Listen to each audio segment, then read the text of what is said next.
Bienvenidos, bienvenidas. Disculpen la demora en el inicio. Estábamos tratando de ubicar a panelistas para ver cómo terminábamos de conformar la presentación, que esto de viajar y trasladarnos requiere como de otros tiempos y otras rutinas.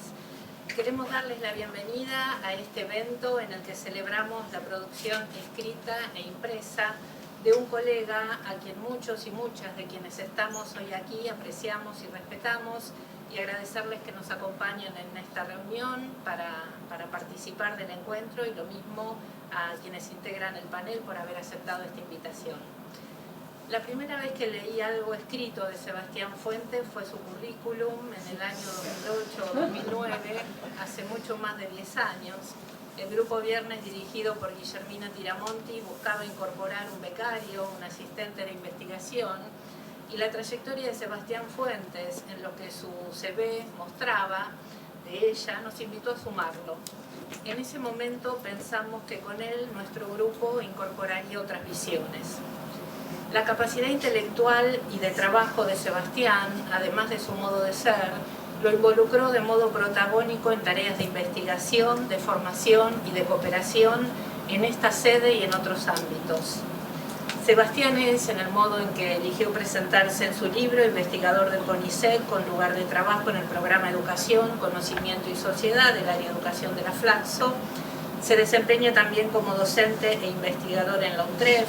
Ha realizado estancias de investigación en distintas instituciones del interior. Integró el proyecto Global Sport de la Universidad de Ámsterdam. Desarrolla su investigación en el campo de las desigualdades socioeducativas, relaciones y políticas de género, jóvenes y deportes. El carácter ecléctico de la producción de Sebastián Fuentes hizo que hoy, para presentar este libro, se organizara un panel también ecléctico que reúne a investigadoras de la Flaxo y a personas vinculadas al deporte con responsabilidad en ámbitos públicos. Ellos y ellas han sido invitados e invitadas por el autor para comentar su producción y o colocar a esta producción en línea con otras sobre este y otros deportes, sobre las juventudes, sobre las élites o sobre las opciones metodológicas en las que esta producción abreva. Voy a presentar a cada panelista antes de su participación. Vamos a escuchar primero a Sandra Ziegler. Sandra Ziegler es doctora en Ciencias Sociales por la Flaxo Argentina, es investigadora del programa Educación, Conocimiento y Sociedad del área de educación de la Flaxo, es docente y coordinadora académica de la maestría en Ciencias Sociales con orientación en Educación, coordina el Núcleo de Estudios sobre elites y Desigualdades Socioeducativas, integra el NEPEC Grupo Viernes desde el año 2000 y también el equipo editorial de la revista Propuesta Educativa. Además es docente en la Universidad de Buenos Aires y consultora para UNICEF. Sandra, te escuchamos. 20 minutos va a tener cada panelista para la presentación. Bueno, muchas se escuchan. Hola. Hola, ¿se me escuchan? ¿Sí? Bueno, buenas tardes a todos, todas. En primer lugar quiero felicitar a Sebastián por la publicación de su reciente libro y agradecerte por la invitación a esta presentación, y quisiera ofrecer algunas reflexiones a partir de la lectura del libro. Si me permiten, quisiera comentar un intercambio que mantuve con Sebas a fines del año pasado, cuando a propósito de las fiestas estaba en una librería de cadena y encontré su libro recientemente publicado en la mesa de libros sobre deporte. En ese momento era esas mesas donde hay biografías de futbolistas, alguna novela alusiva al estilo de las novelas de Fontana Rosa, relatos sobre hazañas deportivas, fotolibros, etc. Cuando lo vi me acerqué al encargado del local y traté de explicarle amablemente que ese libro iba en otra mesa. En la clasificación de la librería de cadena, para mí, irían las novedades de los libros académicos, aquellos libros de historia, sociología, etc. Y le comenté a Sebas en ese momento esta anécdota con la alegría de que su libro estuviera ya en las calles. Cuando tuve la oportunidad recientemente de leer el libro completo, tengo que señalar que el libro es una obra plurifacética y que no sería muy sencillo clasificarla y colocarla en un lugar fijo. y al menos ya no pensando en el sistema de la librería comercial, sino en nuestras categorías académicas, el libro tiene una multiplicidad de aristas que toca y quisiera señalar alguna de ellas, aunque no dudo que con más tiempo podríamos identificar muchas otras. En primer lugar, el libro de Sebastián retoma la tradición de analizar la constitución de élites y los procesos de desigualdad en Argentina. Plantea a estas en su carácter relacional y muestra los procesos de constitución, de autoproducción y de legitimación de estos grupos. La particularidad que es muy propia del trabajo de Sebas es que muestra esta conformación de élites en la trama de instituciones y relaciones que establecen estos grupos y por eso se desplaza por espacios muy distintos. Da cuenta de la pertenencia a clubes, a las asociaciones de deportes, a escuelas, a determinadas universidades, a los ámbitos de ejercicio profesional, las redes de la política, etc.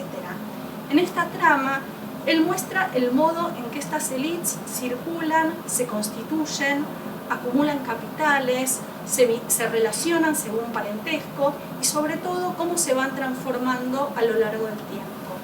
En parte, digamos, valoro esta riqueza del trabajo de Sebas, que es una característica que ha tenido, digamos, tanto en su tesis de maestría como tesis de doctorado, donde nos ha demostrado cómo estas élites se constituyen en ese proceso relacional y en esa circulación por toda esta trama institucional. Este recorrido también obedece a que se trata de un trabajo de cuño antropológico y que desarrolla una etnografía con todas las letras. El trabajo va reconstruyendo entonces los sentidos de actores, lugares, prácticas y está nutrido de descripciones densas, de diálogos con los entrevistados y clarificaciones acerca de la posición del investigador y sus relaciones con los sujetos y con la práctica del rugby. Cuando empecé a leer el libro hablando de estos sistemas de clasificación, en el inicio le hacía un relato muy exhaustivo de la espectacularización del rugby y no pude dejar de pensar en el libro de Roy Ora sobre la historia del turf argentino, que en clave histórica permite desentrañar, al igual que el trabajo de Sebastián, la producción de clase a través de la práctica del deporte, la conformación de una serie de principios morales que se articulan y constituyen a un grupo portador de estas ideas en relación con quienes ocupan posiciones subalternas y a quienes dominan. Así, la descripción del espectáculo, la superioridad que construyen a través del deporte y la condensación de una serie de valores que portan estos grupos es una temática presente en el análisis. Viendo otra faceta del libro, la obra muestra el movimiento y la inestabilidad y el derrotero de la conformación del deporte y los grupos que integran al mundo del rugby en muchas aristas variadas y muy ricas. Hay un tema que atraviesa varios capítulos que tiene que ver con la profesionalización del rugby, sus tensiones, las disputas entre el deporte amateur y el deporte profesionalizado e internacionalizado en las grandes ligas. Así pone en tensión el ingreso del rugby y de los participantes, ¿no?, en el mundo global y en el capitalismo internacional y muestra cómo el mundo de un deporte que en sus orígenes fue un deporte inglés y de caballeros se va transformando y es atravesado por cuestiones como el dinero, la publicidad, el gran espectáculo, los contratos de los jugadores, las apariciones públicas de estos, los dilemas de estos jugadores entre desarrollar la vida universitaria y el juego, entre otras cuestiones. Asimismo, la incorporación de estas prácticas del deporte internacionalizado, en esto está presente también la integración de nuevos perfiles que llegan al mundo del rugby, como los cuerpos técnicos, la presencia de los kinesiólogos, los nutricionistas, los profesionales sí y los instructores de yoga. A través de diversas situaciones y entrevistas da cuenta acerca de cómo en este escenario se va produciendo un desplazamiento y una corporalidad que en un momento estuvo basada en la fuerza y en la resistencia física y hoy en día se desplaza hacia la constitución de una máquina corporal diferente, musculada, científicamente alimentada, con una maximización del rendimiento que es objeto de autocuidado. En este sentido, da cuenta de las formas de la biopolítica en estas prácticas. En la obra se da cuenta también, se explicita la conformación de los cuerpos y la asociación de estos con la constitución de patrones de clase. Asocia a este deporte y cómo están presentes ciertas prácticas de autorreconocimiento y de diferenciación que se construyen mediante una práctica deportiva que está generizada en forma y que forja ciertas masculinidades. Así, las prácticas vinculadas a la socialización en el grupo, el valor de la resistencia, los rituales que desarrollan, las complicidades y los silencios, forma parte de la presentación que hace Sebastián. Un capítulo aparte merece el ingreso a un nuevo campo más reciente que ha desarrollado acerca de las prácticas del rugby solidario. Él muestra una extensión de las prácticas tan propias de estos grupos vinculadas a las prácticas de solidaridad y cómo, en el caso del deporte, hay una presencia del rugby en barrios periféricos y en otras provincias. El caso que es muy interesante de revisar respecto de la presencia de clubes indígenas en Formosa muestra las desigualdades relacionales entre los hombres porteños de sectores altos y una serie de comunidades indígenas. Lejos de leer estas relaciones como unilaterales y sin negar las posiciones de poder, Sebastián nos muestra una interesante lectura acerca de los patronazgos nacionales y la constitución del poder indígena en su mutua conformación. Por último, podría decir, no quiere decir que esto sea lo último que plantea el libro, sino en esta lectura que hago, que hay un amplio registro en la obra de la historia del rugby argentino y de los cambios en el desarrollo del deporte a nivel internacional y local, que puede ser de gran interés para los lectores del mundo del deporte, aquellos que irían tal vez a la mesa deportiva que presenta la librería comercial, y que seguramente esa lectura les permitirá desnaturalizar al mundo del rugby. Y al mismo tiempo, para una lectora como yo, que nada sabe de ese mundo, pero que puede comprender mediante el libro procesos de desigualdad y conformación de élites en el mundo contemporáneo, el libro de Sebastián me ofrece un prisma muy interesante para develar estos procesos de constitución de élites, cuerpos, deportes y género. Así que, bueno, bienvenida la obra de Sebastián. Espero que la presentación pueda ser un incentivo para la lectura y, bueno, es siempre auspicioso recibir un nuevo libro que enriquezca el campo de la investigación sobre las élites. Muchas gracias.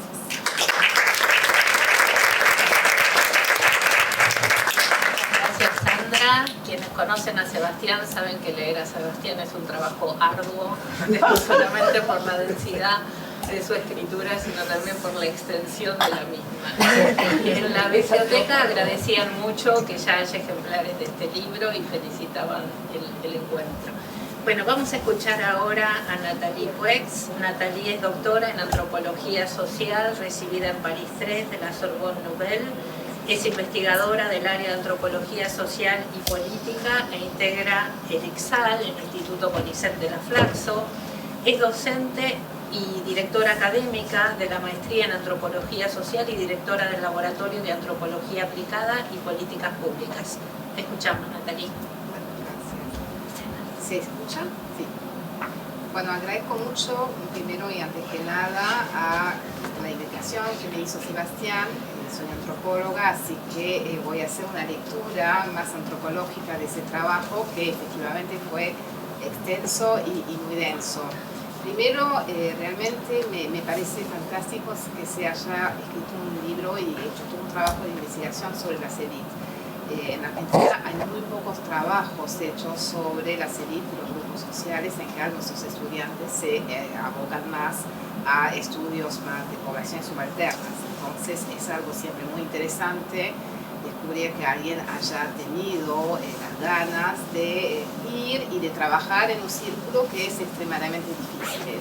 O sea, son círculos muy difíciles de integrar y de abordar por lo cerrado que son en general, y a no ser de tener muchas relaciones, y nosotros sabemos muy bien desde la antropología que cómo cuesta armar relaciones para instalarse en el campo. Eso yo creo que es un trabajo que es excepcional y realmente te felicito por eso.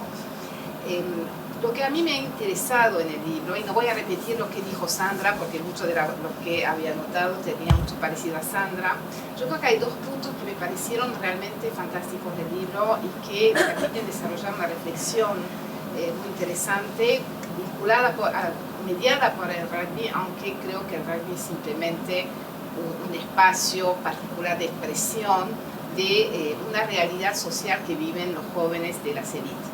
Y uno de ellos es, a través de esa corporalidad exigida y construida, es la necesidad que tienen esos jóvenes, desde muy jóvenes, en aferrarse a valores del esfuerzo, del trabajo y de la constancia, que pasa primero por sus escuelas, donde entran desde muy chico en ese sistema, donde los valores que se van transmitiendo son estos, ¿no? Son el trabajo constante, el esfuerzo, el superarse, que es muy reflejado y de alguna manera se puede observar en espejo con el rugby, que es un deporte que, contrariamente al fútbol, necesita una enorme capacidad física y entonces un entrenamiento, una constancia permanente. No para desmerecer al fútbol, pero de alguna manera, sin constancia no hay rugby. Creo que es eso que se les enseña a los chicos, digamos, en paralelo y en espejo casi, entre lo que es ese deporte y lo que es el valor que se transmite a nivel educativo. Entonces eso me parece realmente muy interesante porque construye como una institucionalización de esos valores, ¿no? Esos valores no son simplemente moralidades, sino se van encarnando en un conjunto y un recorrido de relaciones sociales a lo largo de la vida de sus jóvenes. Sebastián expresa muy bien, especialmente no tanto en el capítulo, yo diría, profesional o no, sino en otros capítulos, esa duda y esos problemas en el fondo que conlleva esa permanente autoexigencia. Cuando digo autoexigencia es esa construcción del ser, ¿no? Que es muy importante, y el miedo a fallar o a no estar a la altura. Creo que Sebastián muestra también muy bien esa diversidad de esas clases sociales, o sea que si bien efectivamente pertenecen todos a las clases medias, hay pequeñas sutilezas, diferencias que obligan a participar y a confirmar constantemente su participación y su adhesión a un conjunto de relaciones a través de esos famosos rituales que son nunca fijos, sino que se van repitiendo contextualmente y según los momentos que son marcados por los deportes, los eventos, los encuentros. Esa manera de construirse como persona y como ser que pertenece a, exige también un esfuerzo que después en las universidades se van trasladando en esa duda permanente y ese miedo en no poder lograr. Y creo que eso es una característica muy interesante de esas clases medias, que quizás no existen necesariamente en otros lugares del mundo, ¿no? O sea, especialmente en Occidente también se juega mucho al rugby, donde el rugby no está tan asociado a esa necesidad de comprobar no solo el esfuerzo físico, que ya es enorme, sino la pertenencia a. Y eso creo que es un trabajo realmente interesante que ha hecho Sebastián en desmenuzar esas relaciones complejas y esa institucionalización de valores que no sirven solo a crear una adhesión al deporte, sino a una adhesión a una clase social. Creo que eso me parece que es un elemento muy valorable del trabajo, porque permite entender también cómo ese deporte que parece tan elitista también busca encontrar independiente en otros ámbitos, para mostrar su posibilidad, su transmisión, o la posibilidad de transmitir esos valores. No transmiten un conocimiento técnico del deporte, sino la idea primera es transmitir valores en relación al deporte. Y creo que es uno de los puntos, me parece, nodales de ese libro, que lo hace no solo un libro sobre el rugby, sino un libro sobre cómo uno construye una élite social. Y creo que me parece que eso es realmente el elemento que a mí como antropóloga me pareció fantástico, porque es como realmente pensar esa élite no tanto dada, sino que necesita constantemente confirmarse. Obviamente hay relaciones de poder, hay relaciones instaladas, capacidad económica que permite, por ejemplo, a los jóvenes tener eventualmente un sabático, pero de alguna manera eso se tiene que reafirmar constantemente, o sea que en los valores del conjunto del grupo hay que demostrar que eso uno no lo tiene adquirido, sino lo tiene que ir ganando. Y eso me parece realmente interesante porque de alguna manera permite tener otra visión de esa élite, de una élite que no es solo instalada, sino una élite que se reconfirma permanentemente a través de su juventud y de los distintos aprendizajes de esa juventud. Entonces me parece que el libro en ese sentido aporta mucho en esta construcción donde hace la relación entre deporte, educación y clase social. Voy a terminar sobre justamente ese pasaje un poco solidario, ¿no?, del rugby, que no es nada nuevo en el deporte argentino. Hay muchos clubes, incluso de fútbol, que tienen acciones solidarias. Por ejemplo, el Club Boca tiene muchas acciones solidarias en distintos barrios, pero lo que me pareció interesante de ese trabajo es justamente la elección donde se van a desarrollar, ¿no?, esas acciones solidarias, ¿no? Podrían desarrollarse al lado mismo de los clubes, pero muchas veces van a viajar y hacer, digamos, distintas actividades, conozco varias de ellas, en lugares que no son los usuales y los habituales, ¿no? Y donde uno siente que esos grupos tienen la necesidad también de transmitir esos valores que los acompañan y que van más allá del deporte. Me parece que eso es importante. Cuando hablan de construir la cabeza del fútbol, ¿no? O sea, de que el fútbol es algo que es más visto como individual, que está más relacionada dentro de la población en general, o sea, dentro de los imaginarios como el éxito personal. El rugby es un esfuerzo colectivo. Y hago el pendiente a lo que justamente es la educación que reciben esos jóvenes, aunque el libro no abunda mucho en eso, pero lo cierto es que el primer valor que se transmite en las aulas es que nadie llega solo. O sea que el esfuerzo de llegar y mantenerse como élite se hace a través de un colectivo y no de un individuo. Idea que se transmite en general muy tempranamente también a esos niños. Entonces, de alguna manera, esa idea de voy a hacer un trabajo solidario para finalmente difundir el deporte, pero también mis valores, me pareció interesante porque no son los valores que uno habitualmente ve desarrollarse en las actividades solidarias.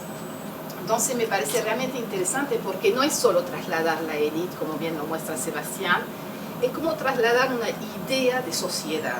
Y de alguna manera esos clubes transmiten, que parecen cerrados, transmiten su propia idea de la sociedad y cómo ellos piensan la sociedad, teniendo una idea que les es muy propia y que capaz a veces un poco ajena a lo que es exterior. El libro no abunda mucho en eso. Está claro que la manera de autoconstruirse y de referirse adentro hace que hay como una especie de entresí que se va creando y que también es el fruto y el producto de ese esfuerzo que hay que hacer para pertenecer. Entonces voy a concluir sobre eso. A mí me parece que es un libro que nos aporta algo que es digamos, un viaje entre lo que es el proyecto educativo, el proyecto social y el proyecto deportivo. Y de alguna manera Sebastián muestra que son inseparables de alguna manera. O sea que si bien no todos los miembros de la élite practican el rugby, asisten a los partidos y estar ahí es importante. Entonces voy a hacer sobre eso, es que finalmente participar es pertenecer, cualquier sea el nivel de participación. Y transmitir esos valores son parte de la manera de poder reafirmarse como clase. Muchas gracias.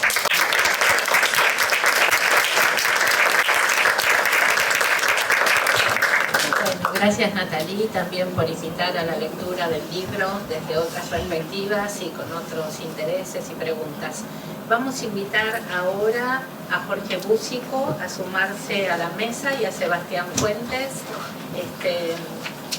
para seguir con la presentación del libro Cuerpos de Élite, Educación, Masculinidad y Moral en el Rugby Argentino.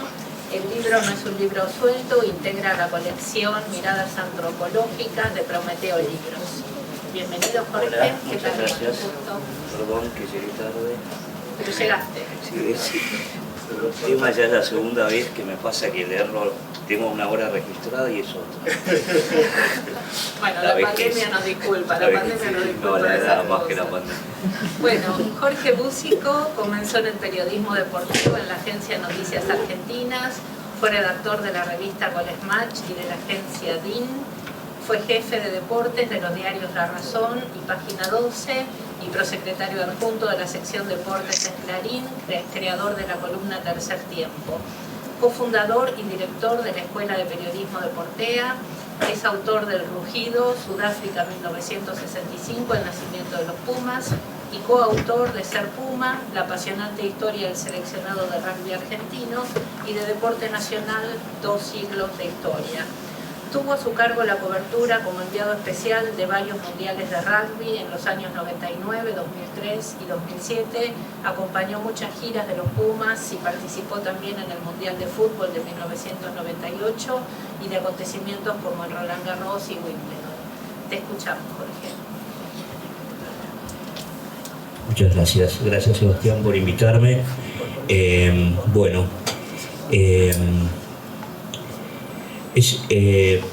Yo como periodista, la verdad que estoy lejos de la antropología y de la sociología, pero me interesa mucho y la creo muy útil a la aplicación del deporte en todas las disciplinas, y es algo que no se hace asiduamente, ¿no? Hay muy pocos y muy pocas investigadoras que se han dedicado a investigar el deporte desde otro lado, ¿no? Desde un lado, yo lo llamo más social, ¿no? Y no tanto de lo que es la crónica deportiva. El primer libro así que yo leí que verdaderamente me abrió la cabeza en este sentido es el de Archetti, de Masculinidades, donde, bueno, yo creo que el libro de Sebastián es una continuación basada en el rugby, ¿no? Sebastián dice que no es un libro de rugby, y verdaderamente no es un libro de rugby, pero pinta muy bien lo que es la sociedad del rugby, ¿no? Recién Natalie lo describía muy bien, muchas de estas acciones de pertenecer, porque no solamente las élites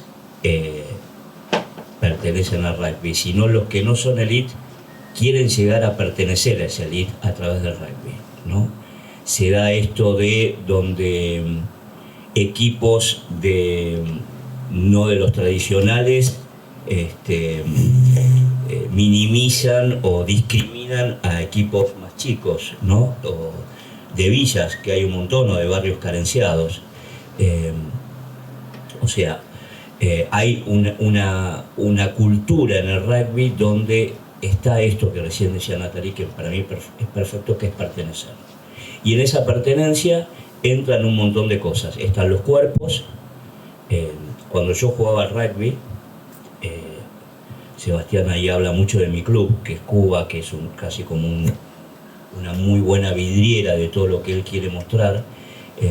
Jugábamos cualquiera, o sea, jugaba yo con este fisiquito y no terminé muerto, porque se consideraba que era un deporte muy democrático, que podía jugar el gordo, el petizo, el lento, el rápido, el flaco, el que no tenía ninguna destreza, el crack. Hoy ya no es así, y si uno no está muy preparado, hoy me estoy refiriendo ya hace 20 años por lo menos, desde que el rugby entró en la alta competencia profesional, si uno no está bien físicamente es imposible jugar. Y bueno, hay toda una mirada que Sebastián apunta a eso, y apunta también a este tema de la educación. O sea, para entender un poco el rugby, es un deporte de origen inglés, o por lo menos los ingleses se lo adjudican, y empezó siendo un deporte popular en el Reino Unido, y a fines del siglo XIX se generó todo un movimiento. Estaban los obreros del norte que querían empezar a cobrar por jugar al rugby, y los colegios tradicionales, más ubicados en el sur y en Londres específicamente, quisieron seguir siendo amateurs. Y ahí se produce una división. El rugby profesional pasa a llamarse Rugby League y el rugby amateur pasa a llamarse Rugby Union. Argentina es un caso muy extraño porque es un país muy alejado de los centros donde el rugby es muy popular, que generalmente es en los países anglófilos, o sea, Nueva Zelanda, Australia, Sudáfrica, Inglaterra y Francia vendría a ser el latino que está con nosotros. Y es un deporte que prendió muchísimo acá. Saco el fútbol porque el fútbol es un deporte universal, fácil de jugar, fácil de entender, todo lo contrario del rugby, que es difícil de jugar y difícil de entender. Pero acá prendió muchísimo y de hecho los primeros clubes que hay en la Argentina son clubes de rugby. Entonces es medio como una extensión británica en la Argentina, fundamentalmente a través de los ferrocarriles, ¿no? Empleados de ferrocarriles crearon clubes que empezaron siendo de rugby y de fútbol. Cuando el fútbol se profesionaliza en 1929 quedan solamente de rugby. Hablo de Lomas, hablo de Casi, de Verano Athletic, de VA, y de me está faltando uno, ya lo voy a agregar. Y bueno, entonces hay toda una cultura que viene de esa educación británica que está trasladada al rugby. El rugby se juega en todos los colegios privados y sobre todo en los colegios bilingües o los colegios ingleses. Pero bueno, no me quiero extender mucho porque Sebastián me pidió que hable más de cómo repercute todo esto en el rugby de hoy. Y yo creo que el rugby no se plantea nunca este estudio, ¿no? Es muy difícil encontrar, primero en el rugby, alguna autocrítica. Es como una especie de barrio cerrado donde viven todos adentro de la misma burbuja, donde hay muchas cosas muy positivas. Verdaderamente se juega por el placer de jugar, por compartir con el rival en un tercer tiempo, por el respeto al árbitro, por divertirse, para que el resultado no sea el que te mueve a ir a jugar a algo y que lo que te mueve es ir a ganar amigos. Pero también hay toda una cultura que además en estos últimos tiempos ha sido exacerbada, ¿no? Y yo creo que el rugby tiene un episodio límite, que es el asesinato en Villa Gesell de verano del 2019, poco antes de que empezara la pandemia. Yo creo que todos están al tanto, una patota de chicos de un club de rugby y de otro asesinó a Fernández Báez Sosa a la salida de un boliche. Y yo creo que ese es el primer golpe que el rugby asimila después de muchos episodios que habían pasado similares, quizá no con la repercusión mediática porque no había redes sociales y la televisión no transmitía las 24 horas noticias, pero que venían sucediendo y nadie quería tomar cartas. El asesinato de Fernando generó una mirada hacia adentro y donde se empezaron a revisar muchas cosas de las que habla Sebastián en su libro. Sobre todo esta cosa de creerse moralmente superior al resto porque jugamos gratis, ¿no? Y que a nosotros nadie nos puede decir nada porque nosotros no tenemos barras bravas, nos mantenemos con nuestras propias contribuciones. Muchos clubes no tienen ni siquiera sponsors, los Pumas juegan por el corazón, lloran en el himno, todas estas cosas que el rugby produce, pero además lo vende de alguna manera, ¿no? Lo vende como una cosa superior. Hay un aire de nosotros jugamos al rugby y somos superiores. Y creo que esto que pasó en Villa Gesell por lo menos empezó un camino de construcción del bullying, de la violencia de género, de esto de creerse superiormente morales al resto, y es algo que se empezó a trabajar. La unión más grande que tiene el rugby de la Argentina es la Unión de Buenos Aires, son casi 100 clubes. Para que tengan ustedes una idea, en Buenos Aires solo está más de la mitad de los clubes de toda la Argentina. El rugby es muy poderoso en Buenos Aires, y por algo es muy poderoso en Buenos Aires. En el AMBA, ¿no? Como ahora aprendimos a llamar en la pandemia. Y bueno, y la Unión de Buenos Aires empezó un trabajo, se armó una comisión que se llama FINCO, que tiene que ver con el comportamiento, la mejora del comportamiento, y donde se empezaron a trabajar con especialistas todos estos temas. Al principio hubo cierta resistencia, como diciendo, nosotros no tenemos nada que ver con lo que pasó, pero empezaron a entender que en todos los clubes había este tipo de problemas, que en todos los clubes había violencia, que en todos los clubes había exceso del uso del cuerpo,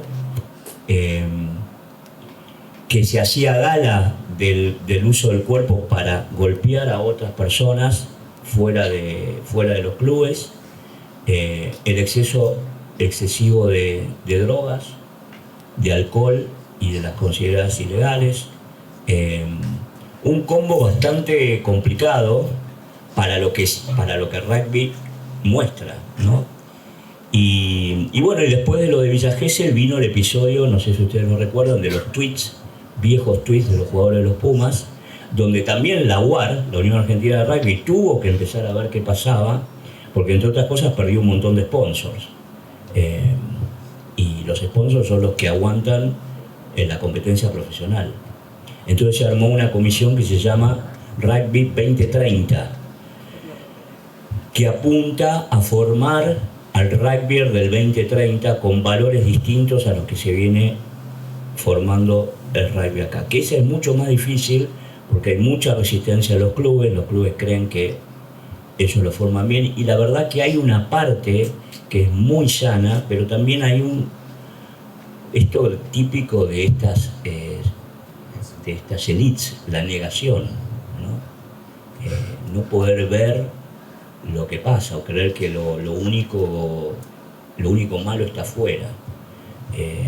Pero bueno, se está avanzando, y a mí me gustaría que el libro de Sebastián fuera de lectura obligatoria en los clubes, porque sirve para abrir la cabeza, no sé, a mí me la abrió por lo menos, como me la abrió en su momento el libro de Eduardo Archetti, y como muchos otros libros que he leído por ahí no tan profundos como este, pero donde se muestra el rugby desde otro lugar, o al deporte desde otro lugar.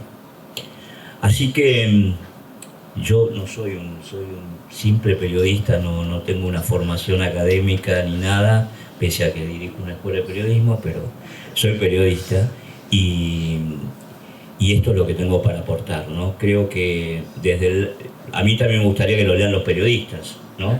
No solamente los que están en el rugby, porque cuando nosotros escribimos también, muchas veces, o diría la mayoría de las veces, nos quedamos en el resultado y no en todo lo que hay alrededor de un partido, de un campeonato, de un club. Es una muy buena experiencia, como hiciste vos, y calculo que la contarás, ir a un club de rugby, ir y ver cómo se mueve un club de rugby. Vos haces una muy buena pintura de cuando fuiste a Vélez a ver a los Jaguares, ¿no?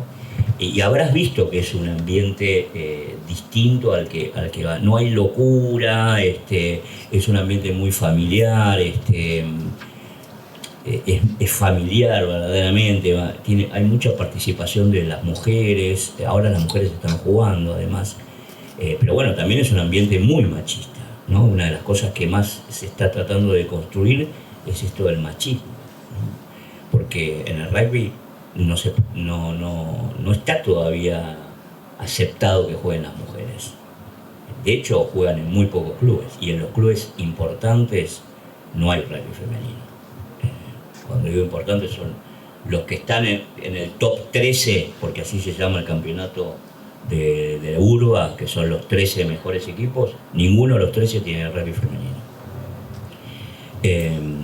Así que, nada, yo no sé si alguien quiere preguntar algo, acá no tengo mucho más para agregar.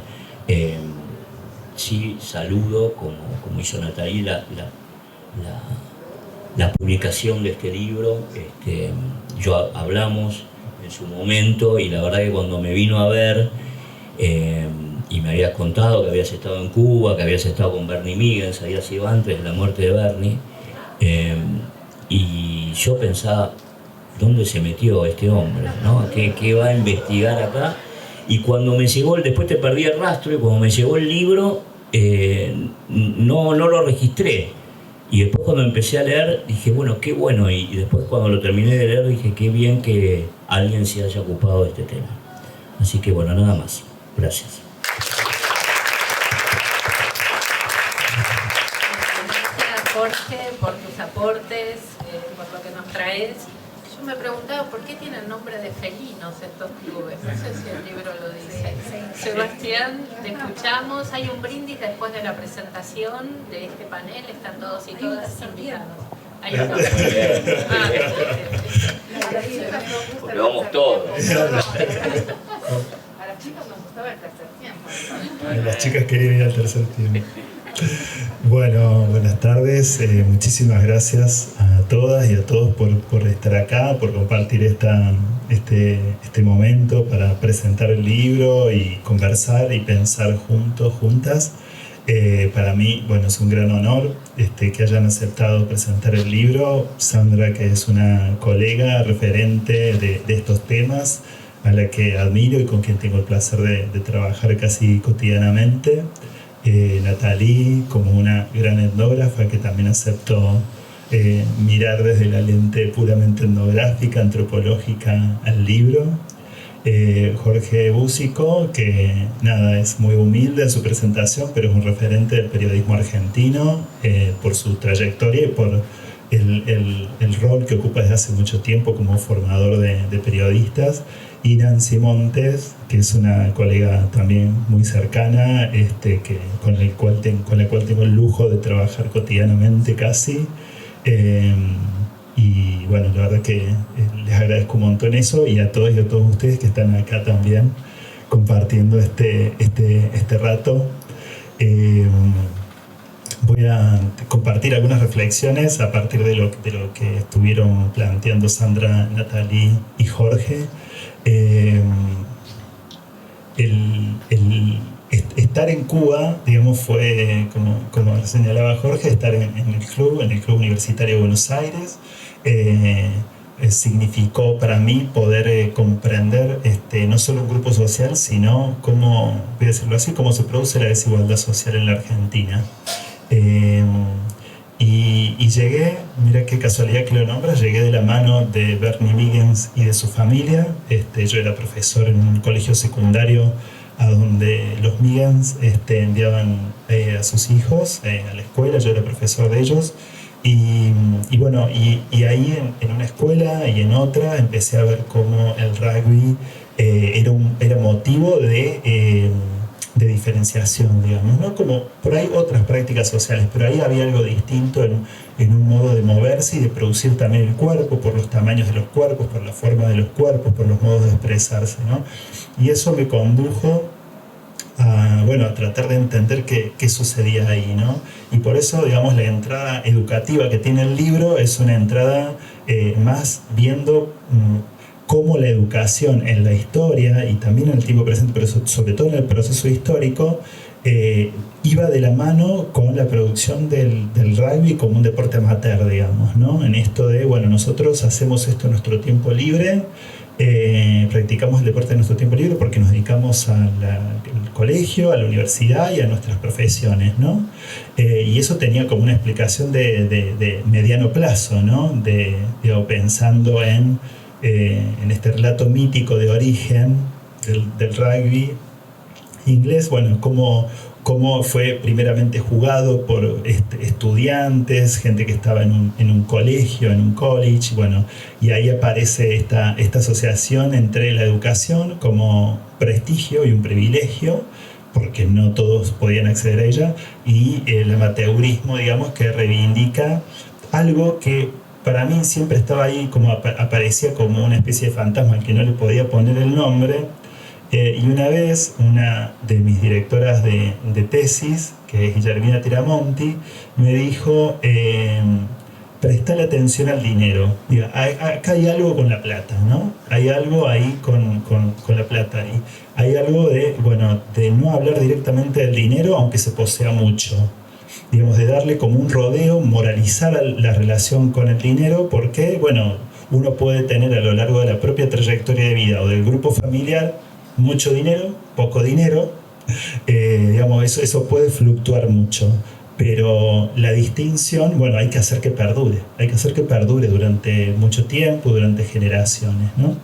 Y esa relación con el dinero a mí también me permitió entender algo de lo que pasa con la profesionalización, ¿no? Sandra traía al inicio la cuestión de la espectacularización, ¿no? Del deporte. Bueno, cómo por medio de poder dedicarse, digamos, a producir sus propios cuerpos con mucho esfuerzo, en el caso de los jóvenes actuales que están, digamos, están en esta tensión entre el rugby, que ya no es puramente amateur, pero que no es puramente profesional como lo es en los países que se profesionalizaron en los 90, en esta tensión, bueno, tratan de compatibilizar un poco el mandato amateur, seguir estudiando y al mismo tiempo dedicarle todo el día o gran parte del día al gimnasio, a los consumos de sustancias, a la sociabilidad entre ellos, al nutricionista, al kinesiólogo, digamos, cómo ahí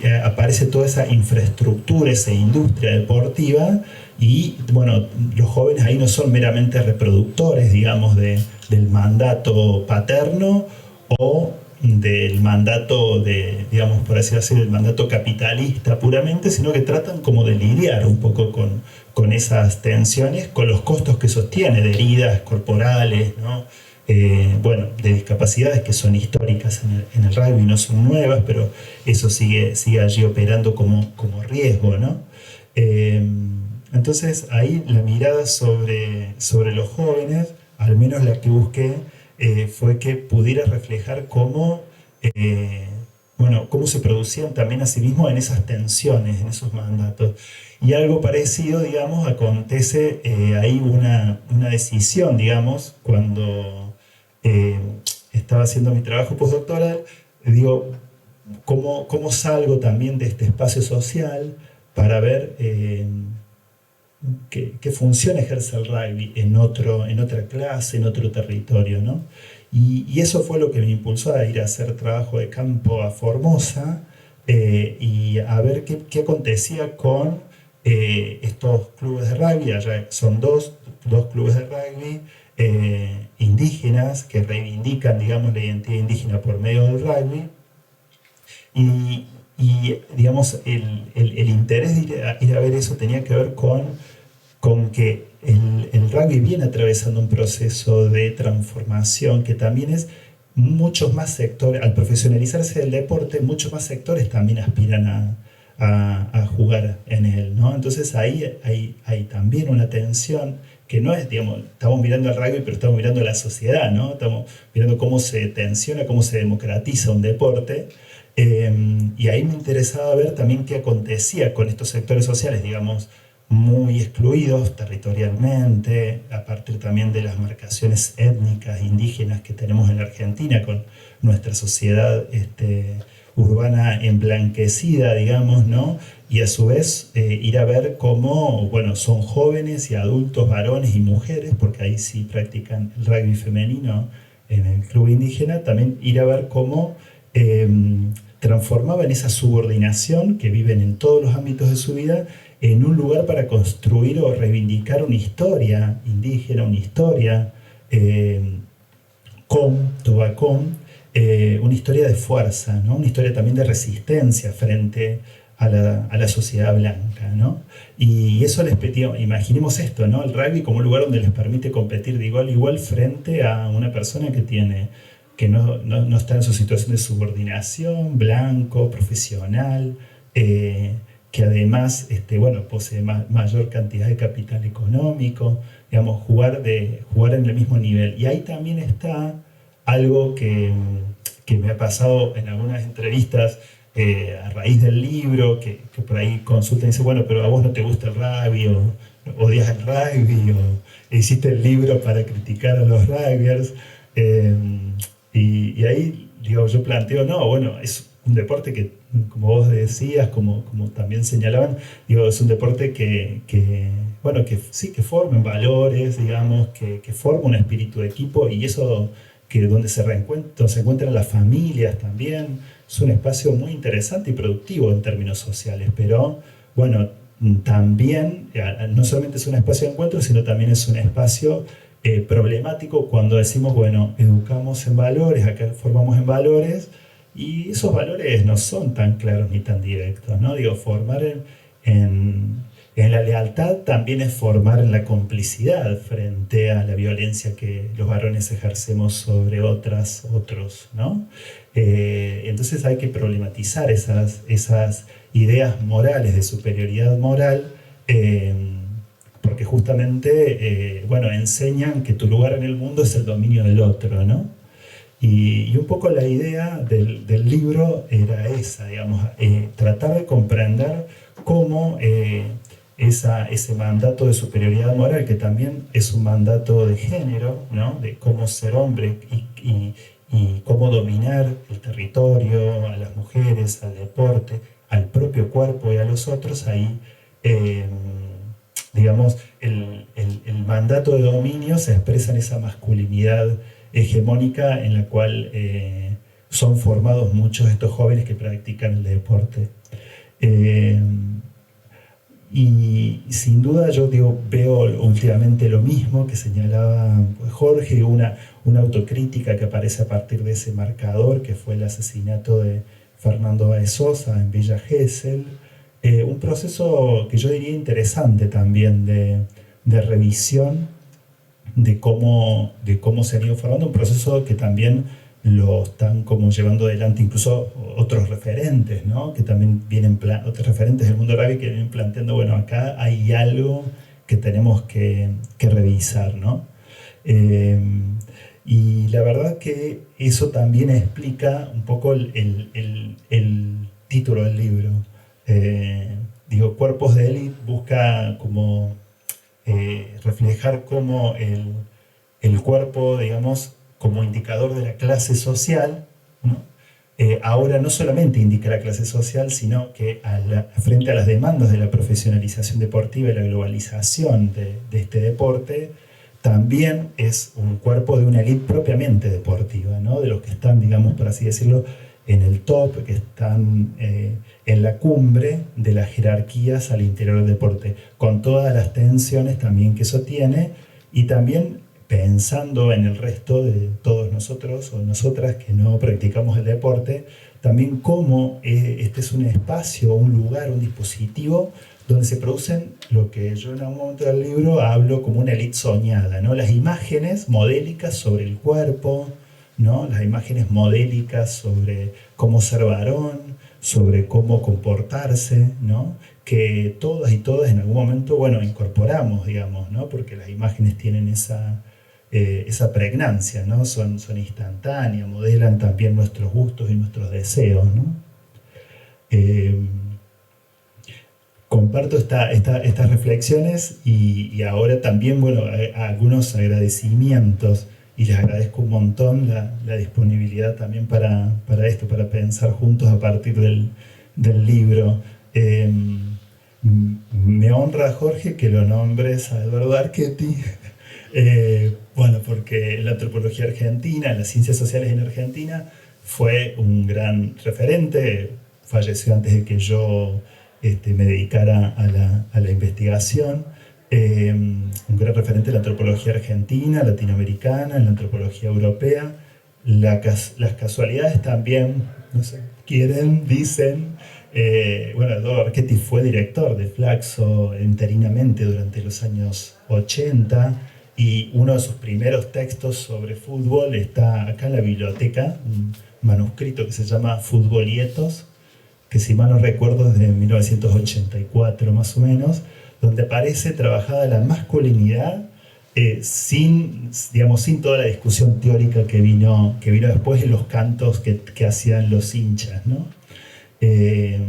Bueno, por eso para mí, digamos que lo nombres y que estemos en el auditorio de Flaxo representa mucho. Bueno, quiero también agradecerles a todas y a todos que vinieron aquí, sobre todo, bueno, a mis directoras, a Mariana Chávez, que en este momento está en Uruguay y no pudo estar, a Guillermina Tiramonti, que acá está, y a Nico Benier, que fue también mi director de postdoctorado en Ámsterdam, al programa de Educación, Conocimiento y Sociedad, que es mi lugar de pertenencia aquí en Flaxo, en el área de educación de Flaxo. Bueno, y a todos y a todas los que de alguna manera también han enriquecido este trabajo con el que vengo lidiando desde hace muchos años. Compañeros, amigas, tesistas, colegas con los que compartimos proyectos de investigación, amigos, amigas que están por ahí, Jorge, que estaba mirando el celular, y seguramente está mandando un tweet, un mensaje, no sé qué será. Así que bueno, les agradezco un montón que se hayan acercado para festejar algo que lleva mucho tiempo, como ha sido este libro, que también lleva mucho tiempo leerlo, es la advertencia que hacemos, pero bueno, también lleva mucho tiempo escribirlo, así que muchas gracias.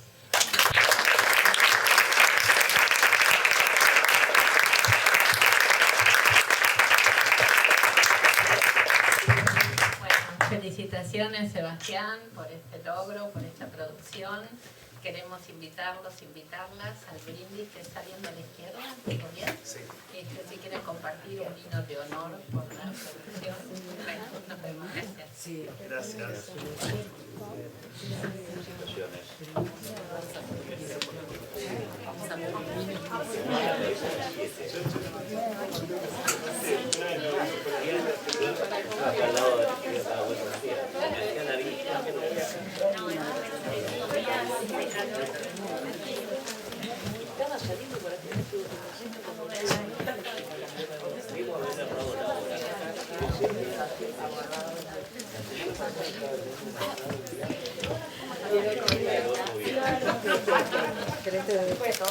Algo pasa.